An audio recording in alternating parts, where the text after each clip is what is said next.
This happened when I was a kid, so some of the details are a little fuzzy, but I still remember the important parts. I grew up in Nebraska, and I used to bike to school every day because my parents were always working. It was just easier that way. We lived in a rural area surrounded by farmland, and the route to school took me past this massive cornfield. Looking back, it probably wasn't that big, but it was the kind of place that looked like it went on forever, especially when you're a kid. Our house was on the other side of the field, but my parents were always clear about one thing: don't cut through the cornfield. They were worried I'd get lost without a cell phone, and I didn't really question it. I'd seen how easy it was to lose your sense of direction in there. So every day, I'd stay on the main road and bike all the way around it.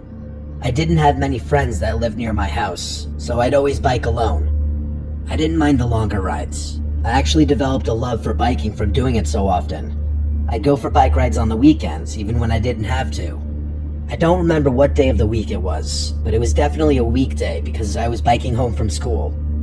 I was biking home like normal when the chain on my bike popped loose. I don't remember how it happened, but it just came off completely, and no matter how hard I tried, I couldn't figure out how to pop it back into place. My dad had taught me how to fix my bike, but nothing I tried worked. I was stuck, and the thought of walking all the way home with my bike in tow sounded awful.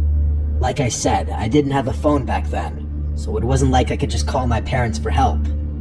I wasn't gonna ask for a ride from a random stranger driving by either. I knew better. I was on my own. That's when I looked over at the cornfield. Walking the normal route home was going to take forever, but cutting through the cornfield would save me a ton of time. I knew my parents had warned me not to go in there, but I figured it couldn't be that hard to find my way through. After all, I just needed to walk straight, right? So I made up my mind and pushed my bike into the cornfield, telling myself it'd be a quick shortcut. At first, it was fine. The path I found between the rows of corn was narrow, but it was clear enough to walk through. The stalks towered over me, and I remember there being a gentle breeze that day. Imagine walking through a cornfield as a child. The stalks feel 10 times higher, and everything feels 10 times bigger. It started to make me feel a little uneasy. The corn also blocked out a lot of the light, and it was oddly silent in there. I can't remember why, but every so often I'd look behind me.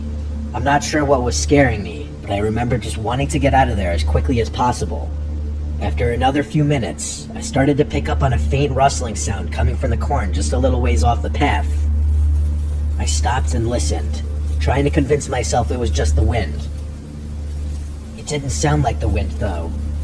It stopped, but as soon as I started walking, I heard it again. This time, it was a little louder and a little closer. I started to think it could have been an animal stalking me, but I didn't know what kind of animal would be making that much noise. I remember struggling to breathe, wishing I had never gotten into that cornfield at all.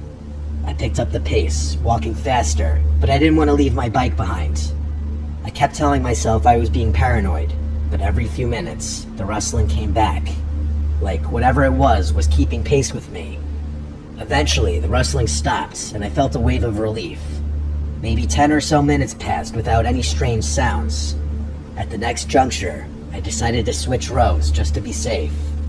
I turned a corner, and standing right there in the middle of the path was a man.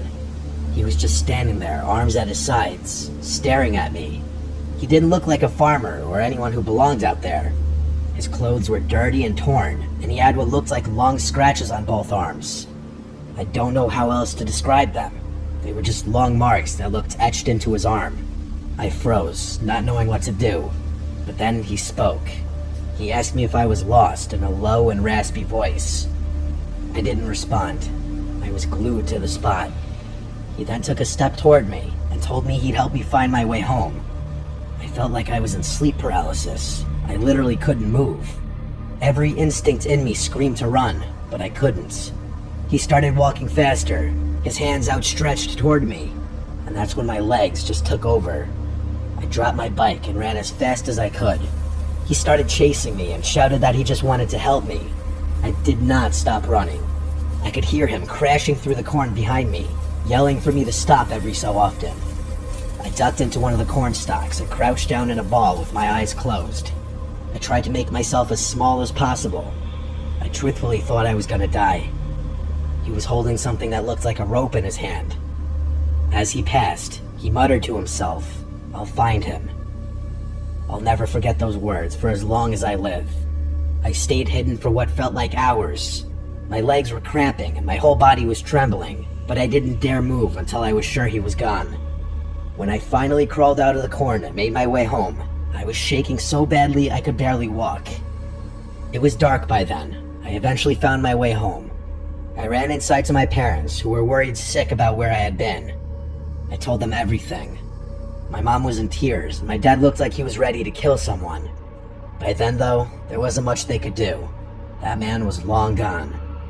My dad went out to look for my bike, but it was nowhere to be found. They got me a new one a few days later, and life went on. A few weeks later, something else happened that ultimately made us move out. I got home from school one day, and there, sitting on the porch, was my old bike. The one I had left in the cornfield. I don't remember who was more freaked out, me or my parents. My parents didn't feel safe with me in that house anymore, so we quickly moved out of there. My parents don't really mention what happened, but I don't think I'll ever be able to forget it.